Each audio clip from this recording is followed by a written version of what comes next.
हरियाणा केंद्रीय विश्वविद्यालय प्रांगण में बीसी सम्मान सम्मेलन में केंद्रीय गृह मंत्री अमित शाह बतौर मुख्य अतिथि पहुंचे। केंद्रीय गृह मंत्री के अलावा प्रदेश के मुख्यमंत्री नायब सिंह सैनी, भाजपा प्रदेश अध्यक्ष मोहनलाल बड़ौली सहित मंत्री, सांसद एवं विधायक मौजूद रहे। कार्यक्रम को लेकर प्रदेश भर से राज्य परिवहन की बसें लगाई गई। भाजपा प्रदेश अध्यक्ष मोहनलाल बड़ौली और सीएम सैनी ने शाह का स्वागत किया। अमित शाह ने भारत माता की जय के साथ भाषण की शुरुआत की। साथ ही जनता से तीसरी बार प्रदेश में भाजपा की सरकार बनाने का आह्वान किया। उन्होंने मंच पर मौजूद सीएम नायब सैनी को गरीब बीसी परिवार का बेटा बताते हुए उनको प्रणाम किया। उन्होंने मंच पर मौजूद प्रदेश अध्यक्ष मोहनलाल बड़ौली, केंद्रीय मंत्री राव इंद्रजीत सिंह, कृष्णपाल गुर्जर, सांसद धर्मवीर सिंह सहित मंच पर मौजूद सभी नेताओं और ओबीसी समाज के लोगों को प्रणाम किया। उन्होंने सांसद धर्मवीर सिंह के लिए जनता से तालियां बजवाई। उन्होंने कहा कि हरियाणा की भूमि 3 चीजों के लिए पूरा देश याद रखता है। यहाँ की माताओं ने सबसे ज्यादा अनुपात में सेना में जवान भेजे हैं। दूसरा, उन्होंने कहा कि खेल के दौरान में जब देखते हैं तो 10 में से 7 मेडल हरियाणा के मिलते हैं। तीसरा, उन्होंने कहा कि देश के अन्न के भंडार भरने वाला मेरा हरियाणा का किसान ही है। इन तीनों चीजों के लिए हरियाणा को प्रदेश में याद रखा जाता है। उन्होंने राव तुलाराम को भी नमन किया। उन्होंने हरियाणा की जनता को प्रणाम करते हुए कहा कि 2 बार विधानसभा में और 3 बार लोकसभा में हरियाणा ने हमें आशीर्वाद दिया है। इस बार भी यकीन है कि पूर्ण बहुमत से हमें आशीर्वाद देंगे। उन्होंने कहा कि हमेशा हरियाणा की पिछड़े वर्ग ने भाजपा को आशीर्वाद दिया है। हमारा भी अब कर्तव्य बनता है कि उससे ज्यादा हम दें। पिछड़ा वर्ग सम्मान सम्मेलन को संबोधित करते हुए केंद्रीय गृह मंत्री एवं सहकारिता मंत्री अमित शाह ने कहा, नायब सिंह सैनी के कैबिनेट ने 3 निर्णय लिए हैं। पहला निर्णय, क्रीमी लेयर की सीमा 6 लाख से बढ़ाकर 8 लाख करने का निर्णय।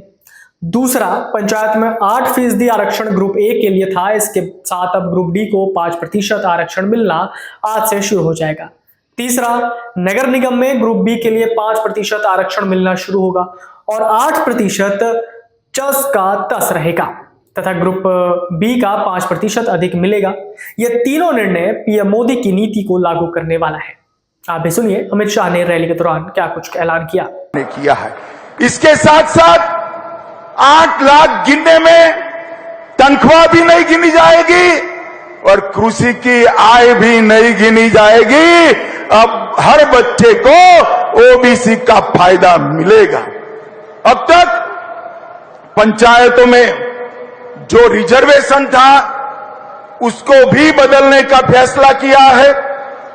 पंचायत में 8% रिजर्वेशन ग्रुप ए के लिए था, उसके साथ 5% रिजर्वेशन ग्रुप बी के लिए भी आज से शुरू हो जाएगा।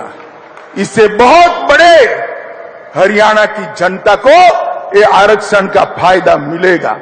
रिजर्वेशन म्युनिसिपल कॉरपोरेशन में भी 5% ग्रुप बी के लिए शुरू होगा, 8% जस का तस रहेगा और ग्रुप बी का रिजर्वेशन 5% ज्यादा मिलेगा। भाइयों बहनों, ये तीनों जो निर्णय है वो प्रधानमंत्री नरेंद्र मोदी की नीति को लागू करने वाले हैं। अमित शाह ने मंच से भाजपा के ओबीसी के लिए किए गए काम गिनवाए। उन्होंने साथ ही कहा कि हमने हरियाणा में बैकवर्ड क्लास के बेटे नायब सिंह सैनी को सीएम बनाया है। वहीं उन्होंने कांग्रेस के हरियाणा मांगे हिसाब अभियान का जवाब देते हुए कहा कि मैं बनिया का बेटा हूं, पाई हिसाब लेकर आया हूं। उन्होंने कहा कि हमारे 10 साल और हुड्डा के 10 साल का काम देख ले। उन्होंने भाजपा के 10 साल के कामों को गिनवाया। उन्होंने गांवों में खर्च किए गए रुपये भी गिनवाए। अमित शाह ने कहा कि हुड्डा साहब, हिसाब आपको देना है 10 साल का, 10 साल के कुशासन का।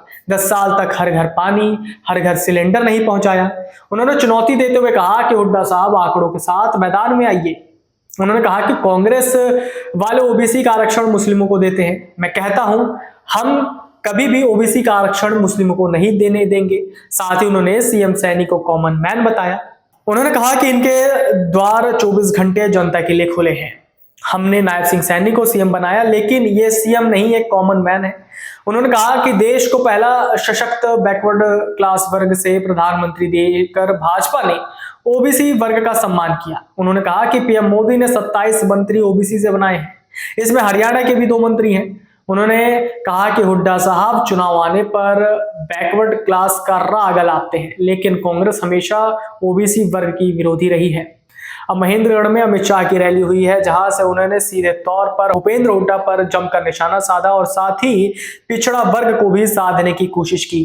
बता दें कि कुछ ही महीनों में हरियाणा में विधानसभा चुनाव होने वाला है, जिसको लेकर के हर पार्टी पूरी तरह से तैयारी कर रही है और सभी ने अपनी कमर कस ली है। और कांग्रेस की तरफ से हरियाणा मांगे हिसाब कार्यक्रम आयोजन किया जा रहा है। वहीं अमित शाह ने महेंद्रगढ़ में मंच से भूपेंद्र सिंह हुड्डा से सवाल किए और उन पर जमकर निशाना साधा। हरियाणा विधानसभा चुनाव में क्या कुछ समीकरण बनेंगे, ये तो आने वाला वक्त ही बताएगा। तब तक के लिए नमस्कार।